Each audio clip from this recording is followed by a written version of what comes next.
ఆస్తులు 300 కోట్లు. శివబాలకృష్ణ ఇండ్లు ఆఫీసుల్లో ఏసీబీ సోదాలు. ఇంట్లో 84 లక్షలకు పైగా నగదు, 2 కిలోల బంగారం, 15 లక్షల విలువైన వాచ్లు, కోట్లు పలికే 75 ఎకరాల భూమి, ఖరీదైన ఫోన్లు, ల్యాప్టాప్లు, కారు సీజు. గతంలో హెచ్ఎండిఏ టౌన్ ప్లానింగ్ డైరెక్టర్ గా విధులు నిర్వహించిండు సార్. ఎవరి కింద? కేటీ రామన్ కింద.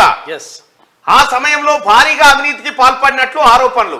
ఏసీబీ జాయింట్ డైరెక్టర్ ఆధ్వర్యంలో 17 టీమ్స్ రైడ్ చేస్తే అధికారుల అదుపులో నిందితుడంటూ ఇగో గివ్యా. తెలంగాణ ప్రజలారా, హైదరాబాదు ప్రజలారా, ఇగో మీ సొమ్ము 300 కోట్లు ఇగో రామన్ కింద పనిచేసిన ఈ దొంగ మెక్కిండు. ఇవన్నీ బయటికి వస్తా ఉంటే, ఇవన్నీ పట్టుబడతా ఉంటే వాళ్ళ పిచ్చి లేస్తా ఉన్నది. ఈ లెక్కలన్నీ దొరుకుతా ఉంటే 10 రోజులు దున్నపోతు మేసినట్టు మేసిండు కేటీ రామారావు.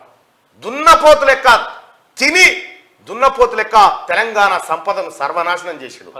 అవన్నీ బయటికి వస్తా ఉంటే ఇవన్నీ జనం కొట్టగాల, సొంత పార్టీ కార్యకర్తలు తన్నగాలని వాళ్ళ ముంగడ మైకి పెట్టుకొని ఇదేంది మన ఈ ఉంటేగా ఏదో సభలు ఏది చుప్పు అంటే పడిపోతారు చూడ, ఆ టైపులో ఏది మన నీకు గుండె జబ్బున్నది ఇప్పుడు శుద్ధి అయిపోతుంది అనగా ఇట్లా కింద పడుతున్నారు చూడ, ఆ పని పెట్టుకోండి. ఇప్పుడు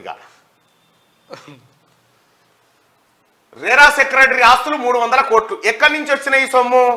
కేటీ రామారావు చేసిన. వీనే 300 అంటే కేటీ రామారావు దాంట్లో 2% అనుకో. కేటీ రామారావు అంటోడు 100 రూపాయలు సంపాదిస్తే 2 రూపాయలు ఈయనకి, 90 అనేది వానికి. ఇంకా వాంతారు ఎన్ని ఉంటే చూడ్రి, లక్షల కోట్లే.